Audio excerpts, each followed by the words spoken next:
It's time for a chat with Pat. Yeah, and today our guest is Brad Miner.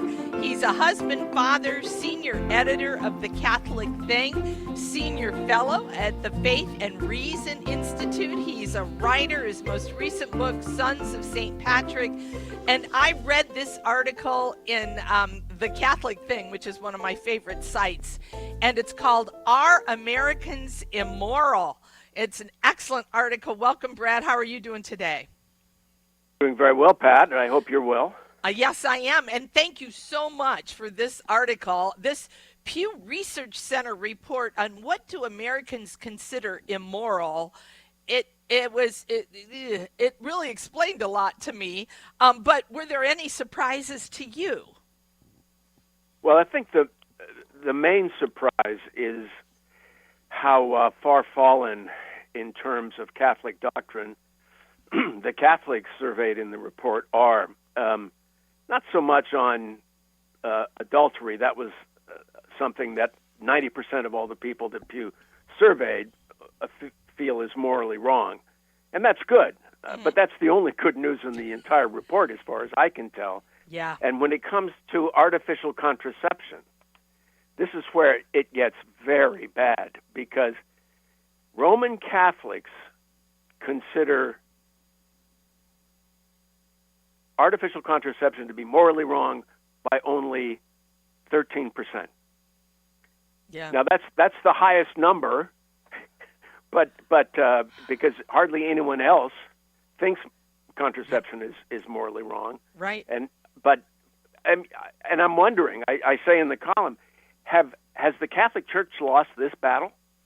Oh. And I think back to Paul VI in Humanae Vitae and the strong reassertion he made in 1968 on behalf of the perennial Catholic teaching that we must be open in our sexual lives to procreation.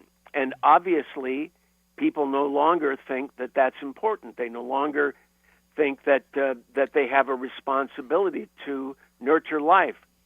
I mean, at the beginning of the book of Genesis, it talks about being fruitful and multiplying. Right. I mean, right at the beginning. I mean, it couldn't be more clear that that's what we're called to do, and yet clearly that's not what American Catholics believe today.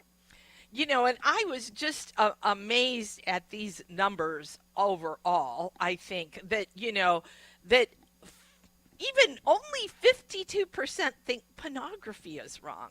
I mean, I really thought it would be much higher than that. And, and so, I mean, you go from that married people having an affair, 90% is saying it's morally wrong. And then by the time you get to having an abortion, you're under 50%. There's only two things that are over 50%. Yeah. The other thing, Brad, maybe you can enlighten me, is that there are a group that believe these are not moral issues. I'm confused by that.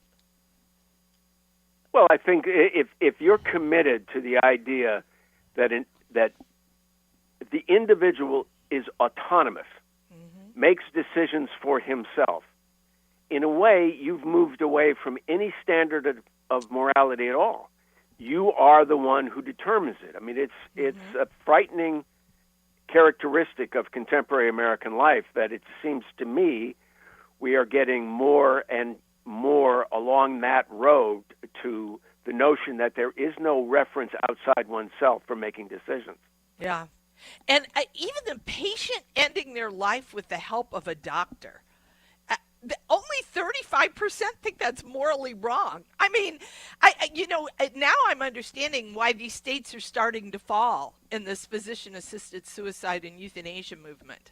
It's amazing. What other things to you, as you looked at them, you started to go, man, this is something we as a Catholic Church need to be clear in our teaching or promote more?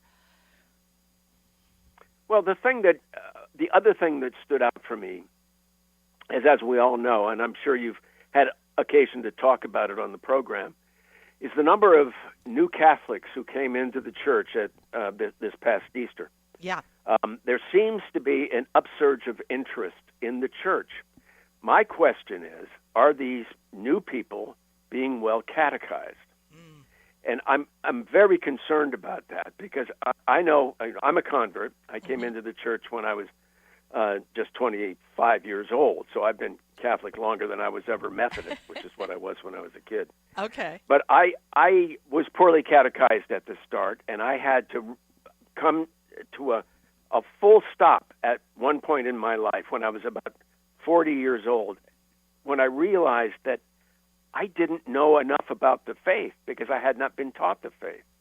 So one of the things that this represents, the Catholic numbers, I'm not concerned about the Right. Protestant evangelical or the Jewish or the rest of it, but it indicates to me that there are a great many Roman Catholics out there who know next to nothing about their faith, except that on Sunday there's Mass. And most people don't realize that the Mass is a holy day of obligation, every Sunday Mass. Right. They think it's an optional thing. And this notion, again, of optional, of self-determination. Well, God has determined the way. And if we don't follow it, we got trouble. And I'm concerned that these numbers also indicate that the faith is not being taught properly. So I'm not even sure when we see Catholic on a list at the Pew Center what it means. Yeah.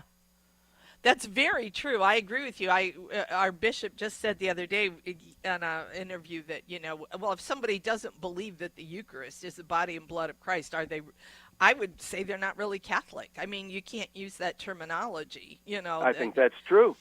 And I think, and so many of these things, and I was so disappointed too reading where you said, when it was you talked about pornography, the stats in that white evangelical Protestants, 80% are opposed, see it morally wrong, where only 56% of Catholics see it as morally wrong. I mean, it's like, you gotta be kidding. It just broke my heart. It's like, I can't. Yeah, it is heartbreaking. But it also, we've talked since John Paul II about the new evangelization. Mm-hmm. Well, it would appear that in some ways it has failed. I do think that the people who come into the church at Easter this year believe in Jesus Christ, that he was crucified and then he was resurrected. Now, beyond that, what do they believe? And this is why we've got to re-evangelize. We've got to start over. We've got to just say, all right, we're failing here. Because if people don't believe the things that Catholics are supposed to believe, A, can they be said to be Catholic? And B, are the priests, the bishops, the archbishops, and the popes doing their job? And, I think, Brad, so often our big failure is being able to not to separate catechesis from evangelization, right? The idea is that if I believe this, it has to affect the way I live. And so all of these things that you talk about in this article are ways that connect to Jesus Christ. These are not things that are separate, right? It's not like, well, I can believe in Jesus and then believe killing babies are okay. I mean, we've got to show those connections, correct? Yes? Did I lose him? Yes. Oh, there you are. Okay. I just heard the music starting. Oh, okay. Yeah. That comes out a little early. But thanks again, Brad. This is a great article. I recommend that everybody go to the Catholic Thing and look it up. Have a great week ahead, Brad. You too, Pat. Bye-bye.